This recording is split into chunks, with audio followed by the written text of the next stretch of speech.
All right, guys, welcome into the latest edition of Prem Talk. I'm your host, Zeki Zai, and I'm joined today by Milan and Nate, who you saw last week, and a special guest today. We have Constantin, one of my mates from the UK, Arsenal fan, season ticket holder, born and bred. Say hi to the lads.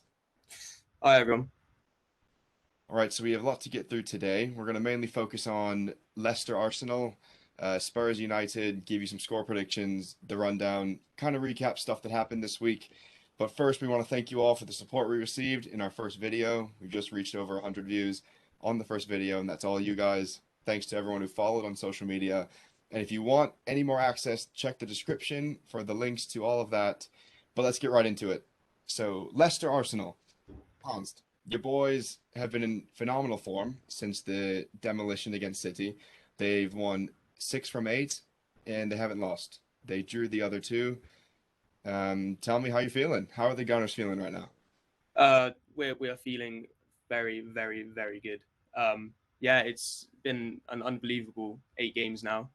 Um, the form that they're producing ever since the City game, I thought it was going to be a repeat of last season, of just the same old first half an hour being a solid performance, and then one stupid mistake and a goal, and then from there it would be chaos. But no, they have performed every single game, and the team that we currently have, our first team, is looking in amazing form, and I hope that they can keep it going. And yeah, this game for Leicester is going to be extremely difficult because the majority of our games, our last 8, have been at home, which is a huge boost for the motivation of the players, because we have definitely in the past seen players lose their heads, with the likes of Xhaka losing his head several times, and then it causes the whole team morale to just go down. However, in the games, I've been to every single home game, and the fans, we're all behind the players, and we can see that the players, they are taking all the atmosphere in, and they're using it, and they are producing the results. However, we haven't really played any away games, and the next 6 games we have Leicester, we have Liverpool, we have United, and we have Everton all away. So those are going to be very, very, very big games in terms of keeping that momentum going. And yeah, Leicester is a very strong side. They're currently on the same amount of points as us, just one space above us in the table. So it's a game that we need to come out in full force, and we definitely need to win. Talk to me about the feeling inside the Emirates. Are you guys backing Arteta? Yeah, do you guys think he's the man? I have had my doubts with Arteta, obviously, last season. And then also back to the Leeds game on Tuesday, the Carabao Cup. That showed that was the team from last season. Definitely, that was horrible to watch. The play from like around the back was giving me, I was constantly on edge whenever they had the ball around the back, which I did not have this season, these past 8 games without other defenders. Um, However, in last season with Arteta, sometimes it just seemed as if there was no clear goal or tactics in terms of the game.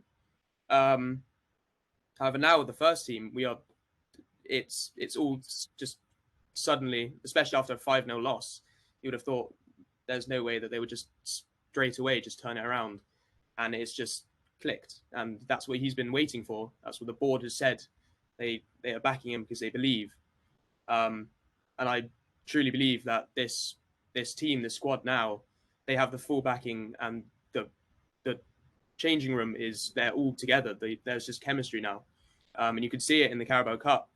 There were clips when it was Callum Chambers came on, and then 10 seconds later he scored the first goal, sorry, against Leeds, and they ran to the sub bench, and it was Arteta, and it was Ramsdale. They're all like cheering, laughing, and the dressing room is constantly now with videos of all our players laughing, interacting with each other, and I think that's the mentality that Arteta has now built, and it's now just it's working. It's just clicked. So Right. And I'm backing Arteta now fully, Milan, 100%. I know you've seen recently how hard it is to go play at the King Power. We they put four past us recently. So what do you reckon is going to be Arsenal's biggest thing to worry about going into the weekend? Well, I think Arsenal definitely have turned it around in a sense. I wouldn't say it's sort of like some recovery from the depths now they're onwards and upwards. Like you've played, some tough teams in Spurs and Villa. Obviously, Villa gave us challenges. We lost to them 1-0 at home. Um, Spurs, obviously, a derby. The players are going to naturally be up for that. Um, Again, United weren't up for Liverpool. But then again, you've had like Burnley, Norwich, and they're 1-1s, and you've had who else? Yeah, that 2-2 against Palace and a 0-0 against Brighton. Don't get me wrong there. Brighton and Palace would probably give us issues. I just think that it's too quick to say, Arsenal have the manpower and sort of the right style of play and ambition to go to Leicester away and sort of carry on that run of form. Obviously, it'd be really impressive if they do, but I just don't see it happening. I think Leicester, um, I think against big teams, Leicester will bring their A game. I've seen that myself, and I feel like Arsenal players won't be too up for it going all the way away to Leicester. I'm scared though because I really like watching Smith Rowe play, and that hurts to say, obviously, as a United fan, but I really like watching him play. So, watching him, try and control it in a much bigger game, obviously, since the City defeat, will be really interesting to see. However, if I was predicting it, I wouldn't back Arsenal against Leicester. Um, I think it'll be a strong performance from both sides, but I just think Leicester will outclass them on this weekend. Const, back to you to close off the segment. What would be considered a successful season in your eyes or the Arsenal fans? Like the trophies, silverware. So as Milan said, that it's definitely way too early to actually say anything. So top four is just really, really, really, really ambitious to believe. Obviously, I want to believe it, but it's too early to see now. However, I think a successful season for Arsenal is to get that European football back in any way possible, be that fifth place or be that winning the FA Cup. And I think going for the FA Cup, going for silverware is more important than finishing decently. Obviously, I will want to finish much better than last season. However, I think the silverware is definitely my go-to, the FA Cup, to keep our crown and keep our yeah.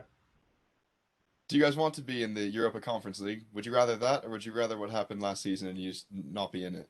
No, I do not want to be in it. No way. Eu- I was so glad. Europa League though? Europa League, Europa League. definitely. Yes, but All not right. the Conference League. No. All right, man. It's going I to be think an exciting weekend. Exciting weekend for sure. Tough match for you. I'll be watching with you. Thanks for coming in. Thanks for joining, and we hope to have you on soon. My pleasure. Definitely. Moving on now to Tottenham play host to our boys United this weekend on Saturday. I will be in attendance. Very happy that I'm going, get to see Cristiano again, but very nervous as well. Mill, how are you feeling? I think it's happening. I think we win. I think we win. And I think it's going to be I think it'll be a close game, but I think it'll be a close game from both sides, putting in a lot of effort and working well as teams. Um, I think Tottenham United are always good games. Like I know we lost 6-1 last season, okay, and that we'll just forget about that one. But the game afterwards, when I think United won like 3-1, an incredible game that was. And there's always just a bit of fight between the two teams.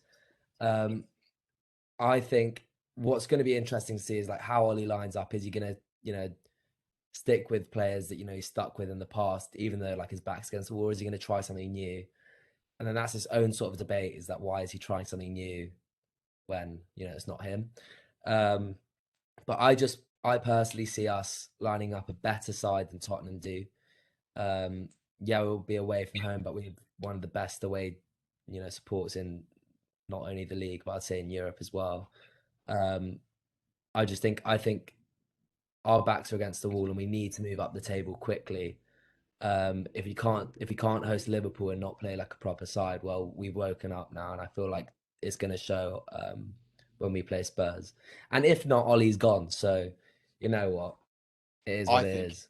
I think he's gone no matter what. in a week's time, in a week and a half. The reports that I'm hearing that came out were the ownership just weren't ready for a change. This whole three match, I think he's going to be gone regardless. But surely it's time with Pogba suspended for Donny van de Beek to get time. At least in Mate, my eyes, because we've said that every week. Like no, we but don't now know he's when he's sent going to off. play more. Huh? But now he's sent Huh? off.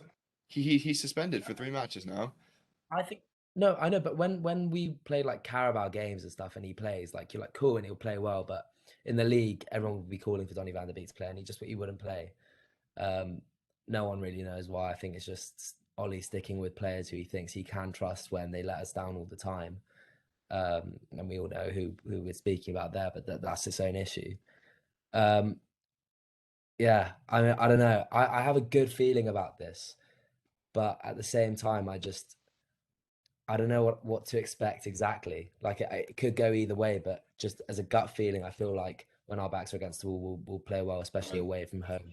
I think we have that bite. So obviously both teams not in form right now. United probably worse than Spurs. The label of this match has been labeled El Sackico, just given the terrible run of forms with Ole and Nuno. So Nate, going into this weekend, who would you rather be? Would you rather be Nuno or would you rather be Ole ahead of this match? Um, I don't know. I think for me, I'd rather be Nuno because obviously I think his career is a little bit more savable than Ole's. I think Ole's is a little bit more assured. Um, but I mean, I wouldn't like to be either of them. Obviously, I mean, Tottenham have taken 4 wins out of the last 7 games, and United 2 wins out of the last 7. So they're both obviously in poor form. Um, I just don't really see a good coaching style in what Nuno's trying to employ either. I mean, it doesn't seem like the players really want to play for him. I mean, every time I see Kane get on the ball or going up in the attack like he's jogging, it just doesn't seem like the boys really back him. Um, but I don't know. Maybe something changes, like with Arsenal, and they start catching some form and gaining some chemistry. So I guess so. I'd rather be him. Mill, how about you? I don't know. I'd much rather be Nuno because I think there's a lot less speculation and sort of memeing online. I think Ollie just gets it from gets it from all angles on social media, and it's just like Nuno. I think he has more leeway with that Spurs side, especially after the whole Kane transfer saga in the summer. People, not necessarily reflect 100% of Kane's bad form on the managing. It would be more on like, is his heart in it? Is he is he truly a Tottenham player at heart? We've also seen like the utilization of like other players like Deli Ali again. I think he's been awful this season, but I hear some people say he's been like quite good. I genuinely think he's been shocking. It feels like he doesn't want to work in attack, but in defense he runs around a lot. But it doesn't mean anything if when he gets the ball he's not contributing at all. I think the only threats we'd have to worry about on this weekend is going to be Son, and maybe Lucas Moura will give our defense a lot of issues, like his running. I don't know if he's available to play. I haven't really been watching them that much, but I think their defense will get broken down. I think it's like a young sort of not experienced defense in the league, and I think it's United's game to lose. Um, but I'd rather be Nuno because I don't think that my job would be as much, you know, as heavily speculated um, following the game. And I Um, agree, especially because he just got brought in. He got brought mm, in this season. It's his third season now. I definitely, without a doubt, would rather be Nuno going into this match because yes, they haven't been in great form, but you look at United's results and you look at how easy they are to break down. But one important thing to look at is the squad news this week. Varane was back in full training yesterday, which is absolutely huge. So Mill, I want to ask you, one, do you think he starts? And if he does, what the impact he will have at the back for us on Saturday? I think Ollie's been sort of burnt by bringing players back too early, but I don't think it stopped him in the past as well from doing it again. Most recently, we've seen that with Harry Maguire. Like Maguire for us, like okay, before Varane came in, we realised how important he was to that side. He played every minute, until he got injured at the end of last season. And he really was like a really important player for us. However, he came back from injury, and it's sort of like he's making mistakes again that he was at the beginning of last season. Like basic errors and really costly errors that would lose us points. I don't think that's reflective of his quality as a player. I do think he's a quality player. I just think he's out of form.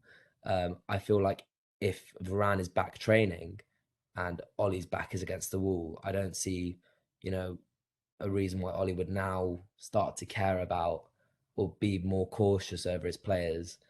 If he sees that Varane's back and he feels like he needs Varane, which I think he will think that, he'll play him. But then again, he does have some degree of trust in Lindelof, and an off form Maguire, you couldn't really try, a new-ish pairing of Lindelof and Varane.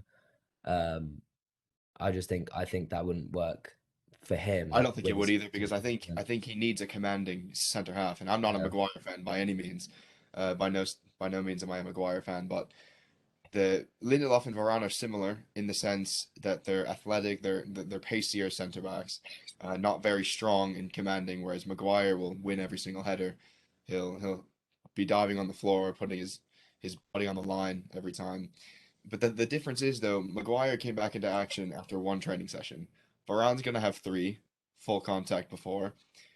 I reckon that he does start. I think he does start, and I think he's gonna be very massive for us in the back just for organization, having a four-time Champions League winner in the back with you sets a message. Uh, I mean, De Gea has been absolutely fuming with the lack of support he's gotten from his front line. So I anticipate that he'll be making a huge difference.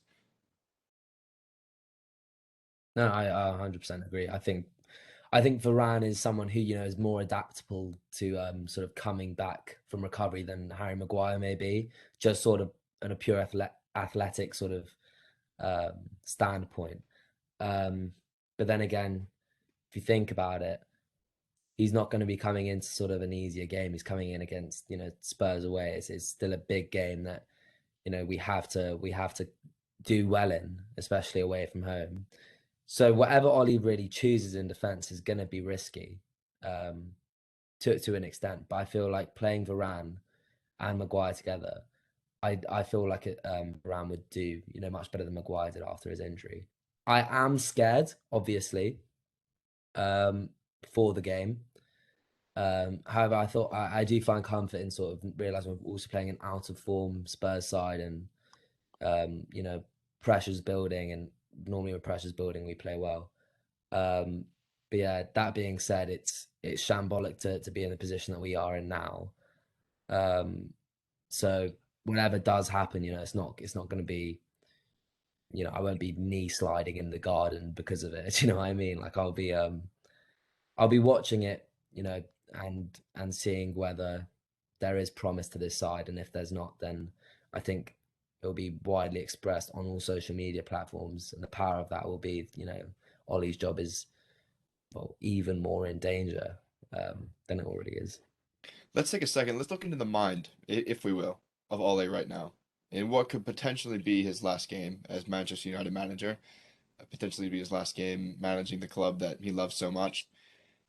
From the fans' perspective, he's always going to be a club legend. He knows that himself. But Nate, looking in his mind right now, what do you think he's going to change something? Do you think we're going to see a surprise on Saturday? Formation change, personnel change, or do you think he's going to just do what he's been doing for the last 3 years? Well, I mean, we haven't seen much of that before, so I don't really see him doing that now. I think maybe it would be a good idea, but I just don't think that's really something that he's gonna do. Do you think not like one last hurrah? Come on, Mill. You have to think that he's going to throw something, throw a curveball. Maybe give Donnie Personally, a chance. Say, Donnie, save my job. Donnie, please save my job. after the way that he's treated Donnie, I definitely don't see that happening.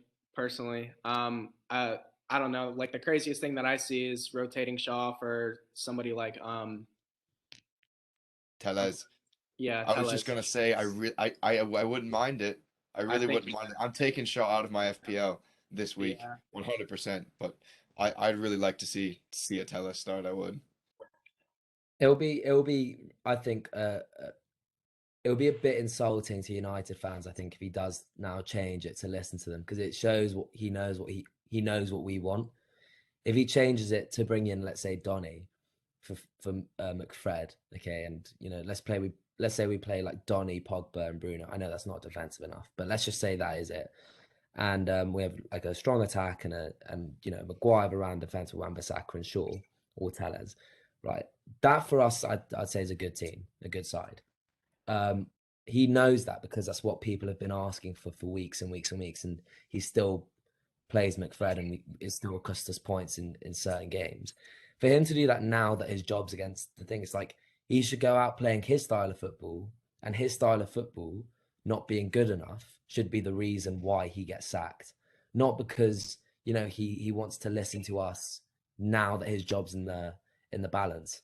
I think it would be insulting to us. Of course, it'd be great to see what we want, but it would be a bit insulting and a bit hurtful to see Ollie like sort of step down a bit. I think he needs to have that sort of dignity and integrity to his game, and his style of play, to go out and play his style of football with his team and who he thinks is best for the game. And we may disagree, but it's whoever he thinks is best. And if he's wrong, and he's not the right man to take us forward. Obviously, not solely from this game. If he does do badly this game and they sack him, then fair enough. But if they do give him, the 2 more games after that, it's reflective of that. But then if he does what he does want to do and it's right in a good way, and we win convincingly, and his decisions were clearly good, then it will be something that we're like, well, it hasn't worked previously in the past. So I think for him, it's like a lose-lose situation. But if he does do well with his team, and he shows some sort of tactical prowess in that game, that's what I'd be happy with, that, because it would give me some sort of hope on climbing up the table. But I think in the longer term future, mid to long term future, I think the situation that we're in right now is already a bit, gutting. I don't think any United fan would truly feel like a win this weekend against Tottenham, a convincing win against Tottenham this weekend will fix, what we've seen this season. We've seen, an 87th set piece conceded against Aston Villa at home and a missed penalty minutes afterwards. We've seen like a really shaky West Ham Premier League game. Okay, there's some dodgy ref calls in that game, but that we've lost 4-2 to Leicester, dropped points at Everton, lost to Southampton. Like we've been atrocious, and I've not even mentioned the 5-0 to Liverpool. That is Ollie's decisions, Ollie's teams that he's put out. If he comes out again on this weekend with McFred in the midfield, he's doing it his way. It shows, he's got, I'd say, balls. It's just not smart. It's just not something I agree with, but he sticks by what he's done so far, even in risky games. I don't expect him to change the team again. We will see. We will see. We thought we'd do something fun, interesting this week. We're going to pick one fixture every weekend and do a combined 11. So Nate and I drew up some combined 11s for this weekend for Spurs United. So we're going to get into that. All right, we're starting off with my combined starting 11. I picked a 4-1-2-1-2 formation, and keep in mind that both these teams are out of form. They're off form, both of them. So it's really the lesser of two evils, especially when it comes to defense, given how much we both concede. So starting off in goal, David De Gea. And I understand some of you in the comments are going to berate me for this. We've conceded 10 goals in 2 games, like all this, that, the other. David De Gea has been our man of the match in every single match, whether or not he's conceded so much. He's unbelievable. He's the reason, a main reason why why we are in first place in our Champions League group. He's save after save after save. The goals aren't his fault. So David De Gea for me. Going into left back, this was probably the most controversial one. I took Luke Shaw over Reguilon only because I think he offers more vision, in my opinion. Reguilon's a little pacier, but Luke Shaw is, even though the bad form of United, he's always been able to find a pass or two, a penetrating ball into the final third to find one of his midfield players, to find Ronaldo. So I took Luke Shaw. Second one, Varane. I don't think there's any argument here. A 4 times Champions League winner. Absolute quality in the back. My first Spurs player comes in is Christian Romero. It wasn't really a difficult decision for me, given how horrendous Maguire has been recently. And I think, to be fair, Romero's having a great season. I think he's been solid. Right back, I'm going to go Wan-Bissaka, just because I think Emerson doesn't really offer much competition. In my opinion, when Wan-Bissaka is on his game, he's the best 1v1 defender in the world, if not definitely top three. So moving into the midfield, and my second Spurs player is Højbjerg. I think he's a type of player United are missing right now. Someone to hold in there, sit in there, control the play. He had a fantastic Euro this summer, and he's continued on. I think he's been one of Spurs' best players this season. Going to left mid, Heung-min Son, no argument here really. Son has been on form. It was really hard to choose him over Rashford for me, and for me, I genuinely I prefer Rashford to Son, but Rashford's only played one match this season. You have to go by form. So unbiasedly, I think Son is gets in the team just ahead of him. On the right, I thought I thought it was a toss up for me between Greenwood and Sancho, just because Lucas Moura, I just think both Greenwood and Sancho offer more going forward than Lucas Moura does. I really do. And now that I see Greenwood's name on there, I'm thinking of all the passes he hasn't played. And Sancho might get in, but Sancho hasn't really done much statistically. But he works hard. Both of them work hard. So either way, it's either a Greenwood or Sancho for me on the right. And the front three, I don't think are going to be any debates on this. Bruno takes the center attacking mid position. He's been phenomenal. I believe they played in Ndombele at the 10 last week. So Bruno definitely has it in my opinion. With the two up front is going to be Harry Kane. Whether or not he's in form or not, he's one of the best strikers in the world. He bangs in goals for fun, and obviously Cristiano Ronaldo is the other striker up there. So anyone in the chat, if you disagree with anything I've picked today, please let me know in the comments. I'd love to hear it. Good Nate, I'll shout. get to you in a second because I know your squad's next. So Mil, anything you change? Yeah. All right. So I just stuck with the a 4-2-3-1 because I feel like I don't know exactly how Spurs line up, but I know it's very similar to that. Maybe it might be a 4-3-3. So I stuck with a 4-2-3-1 just to well, I put a 4-3-3 actually. But yeah, so I'd agree with your back line and keeper, except for Romero, I'd put Tanganga. I think Tanganga is someone who plays with aggression and diligence. Okay, he got a red against Crystal Palace, which was pretty stupid, He's and it was. I think. undisciplined, you know. You know, he could be I undisciplined. I think he saw red mist in that game because I think he was too worked up. But as he matures, obviously that will go away. But I think this season he has been disciplined in the majority of his tackles, and he's shown aggression where it's needed. I think he can command sort of his defense, even if that's not his role. I think for a player like of his age, he's really mature on the ball. I think he's someone who's got a lot of promise. As I was telling you both of you earlier, that I think it wouldn't be, you know, um, it wouldn't be a shock if we saw him leave to, a large Premier League side like a Chelsea or United. Um, I really do see him loving Spurs and staying there, but that's his own sort of talk for another time. Because I went for the 4-2-3-1, it didn't leave a lot of space for two strikers. Okay, so like we'll get to that. But I would obviously like if I could have both, I would have both, but I just did it with that formation stuck in my head. So I could only choose one. So on the left, again I went for Son. Um that was hard as well. Like you said, the Rashford sort of debate there. I think Son's just he's more mature, he's more like direct, and capably direct. I think when Rashford is direct, more times than not he loses the ball or he does something a bit too extra so that the final touch can't get there. I think Son's a bit more disciplined, and disciplined with sort of a more mature attack than Rashford. I think Rashford wants to prove something when Son sort of is aware of his quality and can fit better into a team. And then Ronaldo up top because Mr. Magic, he makes things happen. He'll win you the game in the last few minutes with a header. We know better than most how he can win you a game in the last He'll minute. win you. He'll win the game, and that's not saying Kane's not quality. Kane is insanely good. this season, I just don't think his heart's in it to be playing, over Ronaldo in a team. That's fair. But that would be The my squad. Spurs fans watching this are gonna have your head for it, but that's No, all right. I think they'd That's agree. I think they'd agree. Kane last season, I'd put him in a team with Ronaldo. I think this season, more threat would be done with the 4-2-3-1 with Son, Rashford, Bruno, and Ronaldo. sure. All right, let's see what Nate thinks. So Nate went for walks through your formation. So 4-3-3 or 4-2-3-1 is what I decided to go with. And so my goalkeeper, I went with David De Gea. I think Lloris is a great goalkeeper, but I just think David De Gea on his day is just better.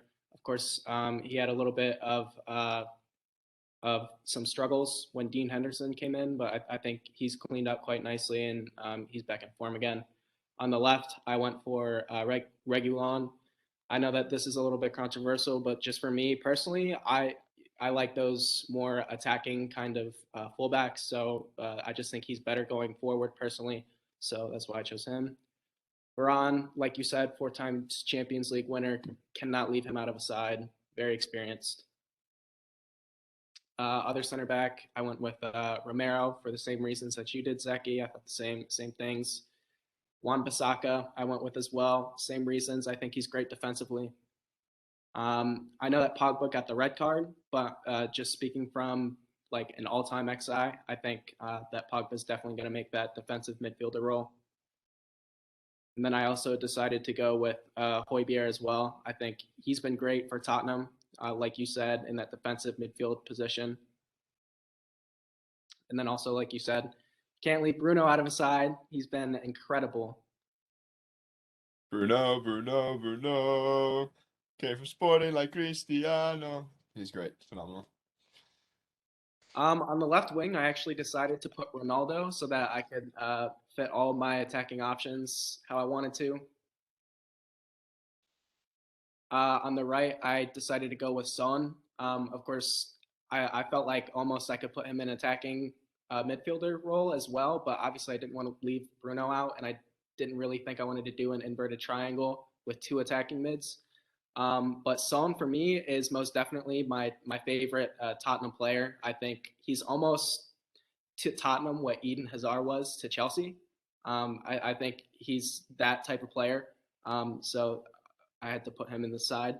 And then for my striker, I put Harry Kane. I know that he's not really been performing or seeming up to the task lately, but we know on his day how good of a striker he can be. So I had to put him up top.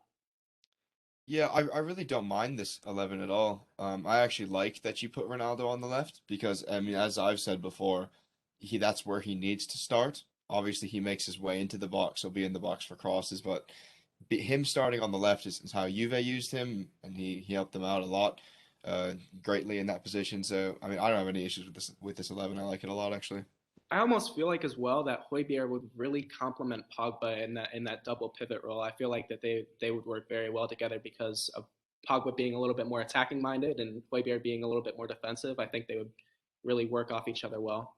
You know, I don't know what you guys think, but I look at this in my squad as well in middle. What you said, um, if we combine these teams, this is a phenomenal team. Yeah. Like, I know it goes without saying they're 2 top 6 teams. You're combining them, but for 2 teams that are in such bad form, to have all these top talents, it says a lot. Definitely looking forward to this match this weekend. I'll be in Tottenham Hotspur Stadium, first time there. Mill, I'm sure you'll be watching in the pub. Very nervous, very excited. I have my seat right behind the away section, so I'll be able to hear them sing. I won't sing myself, or I might, depending if I see Ronnie score one. Our next segment, we're gonna do score predictions, quick fire score predictions. You guys liked this last time, we'll do it again. First match of the week: Leicester play host to Arsenal. Mill. 3-0 Leicester. Wow. I think it's a whitewash. Wow. Nate? I say 2-1 Arsenal. 2-1 Arsenal. I also I agree. I think it's going to be a 1-1. And I picked so many draws last week, but I think it'll be 1-1. It'll be a draw of some sort. All right, next. Watford Southampton. Potential to be interesting. I am going to go personally Watford Southampton. I think Watford wins it 2-1. Nate? I'd say I 3-2 think Watford. yeah, 2-1 Watford for me. All right, so Liverpool play host to Brighton. Salah may be in question because Mane got rested against United. Might be Klopp rotation this week. Mill, what do you think? 3-0 Liverpool. I'll Nate? take I the wish same. it's 5 though. Yeah, no, Yeah. I'll also agree with you there. 3-0 Liverpool for me. All right, Nate, start us off. Newcastle play host to your boys Chelsea. I'd say 3-0, maybe 3-1, but I don't really see us giving up a goal. So 3-0 in my opinion. No? Maybe 2. I think 4-1 with a Callum Wilson goal. Or maybe some St. Maximin magic. Just 4-1 though. Like you will win. For a second, you But phrased they'll that. be I thought you were saying 4-1 Newcastle. But hey, no. nothing 4-1 would make me Chelsea, yeah. happier. But I said last week Chelsea were gonna have a tough time with Norwich. I couldn't have been more wrong. I'm gonna say it again. I think they're gonna have a tough time, but I still think they win. I think Chelsea still win. I think it'd be 2-1, maybe a 3-1 if Newcastle press at the end. But either way, I think Chelsea win this. City playing host to Palace. I think it's going to be very easy for them to break Palace's low block down. Palace are going to set up in a low block, try to counter.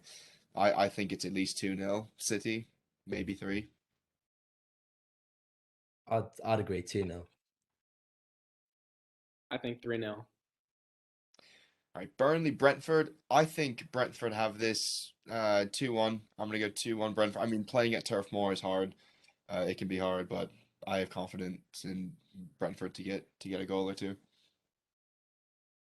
I'd say 1-0 Brentford just because it's going to be. I think Brentford should beat Burnley, but it's away from home, and I feel like it would just be a not high goal scoring game. But Brentford should edge it, so 1-0. I quite like Brentford. I think they have the ability to score a lot of goals. So I think I'm going to go with 2-0, maybe 3. All right, the big one of the weekend. Spurs hosting United. Mill, lead us off.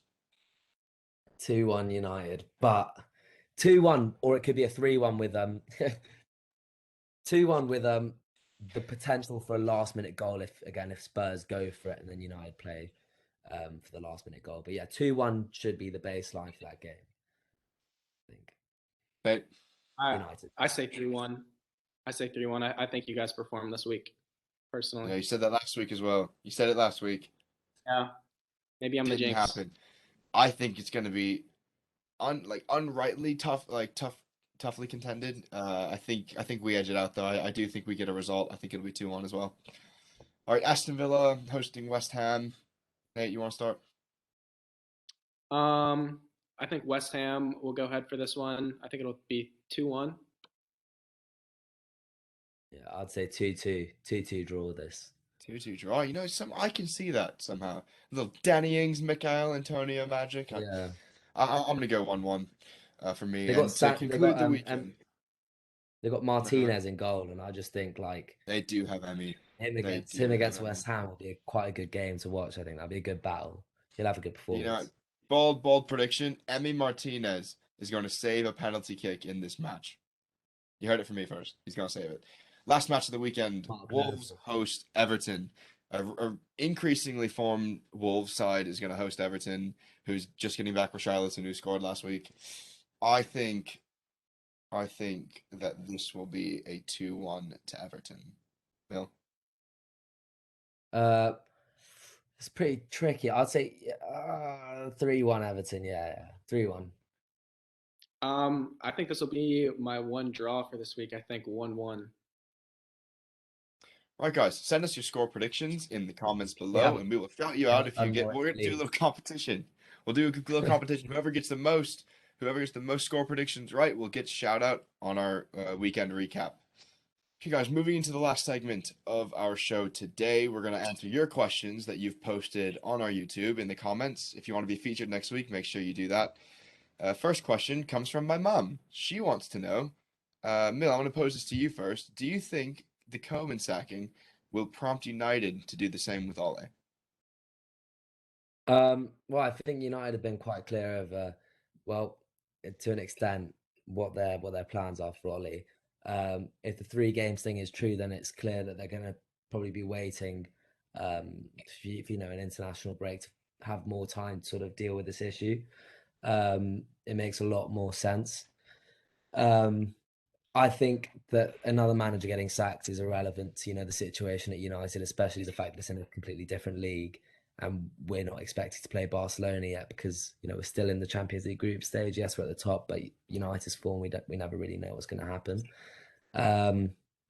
I think for United, the priority is to find an alternative manager in the very probable case that Ollie can't live up to, his role in the future, and wait until that international break to make those decisions and make those calls to arrange something that is a bit more permanent, at least for this season.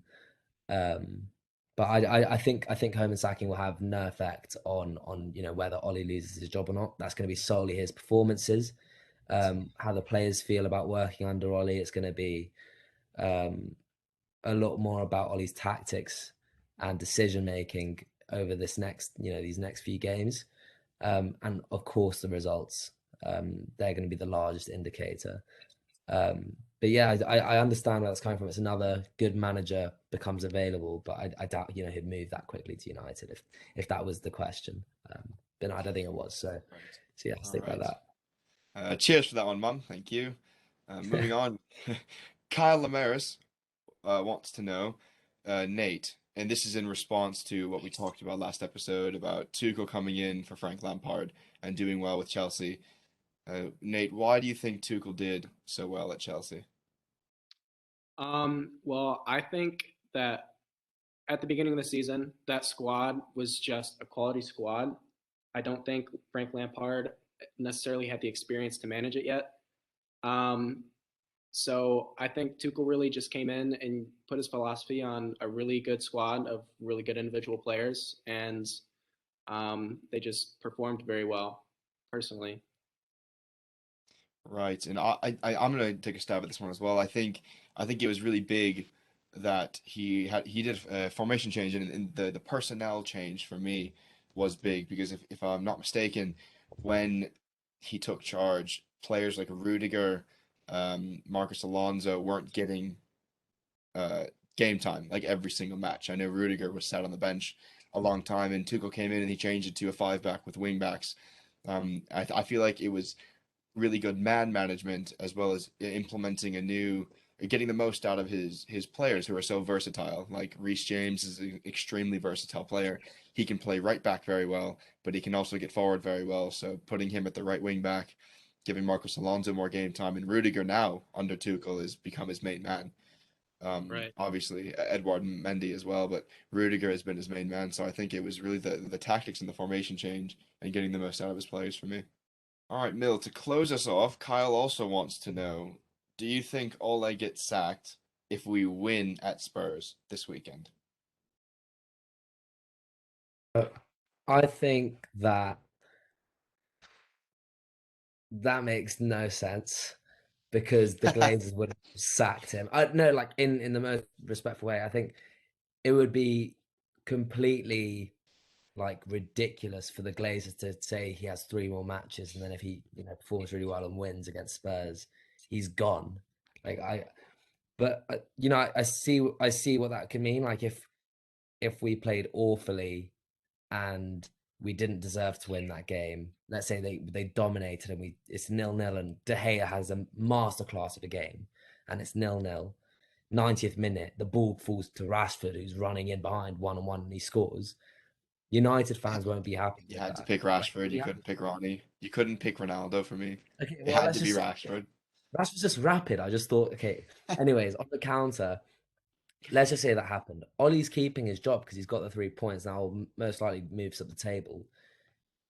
What we need right now is, yes, a structure, an identity, and a manager who plays using his player strengths, and a manager who can balance the sheer amount of talent in his team, which we don't have right now. But if we're mid-table right now, and he has 3 games to prove himself, even if he plays badly but gets results, that's more than enough to get us to a place where a new manager could come in, and the prospect there is better, of maybe maybe reviving a title challenge, if not fighting for those really important top 4 places, which, if our form continues, they're in jeopardy as well. So yeah, I think he keeps his job as long as we win, he keeps his job for now. See, what I would say to Kyle is that I think all is gone either way. Maybe not after the Spurs match, but I think because Antonio Conte has already said he wants the job, he will take it. It's just a matter of when. So this whole international waiting for international break, there's that. But I think if he wins at Spurs, it might just delay the inevitable. But Yeah. a loss from me at Spurs, I think he's gone that night or the next morning. But if he wins, I think it'll still happen. Maybe not right away, but the next week, I still think it happens. So thank you all for tuning into this episode again. Make sure to like, subscribe, and comment your questions because we'd love to interact with you. If you want to be featured, like Kyle and my mom tonight on this show, if you want to be featured on our weekend recap on Monday, please comment us your questions. We'd love to answer them and let us know what you think about our combined 11s. So that's all for today. Zeki, Milan, Nate, we will talk to you guys on Monday.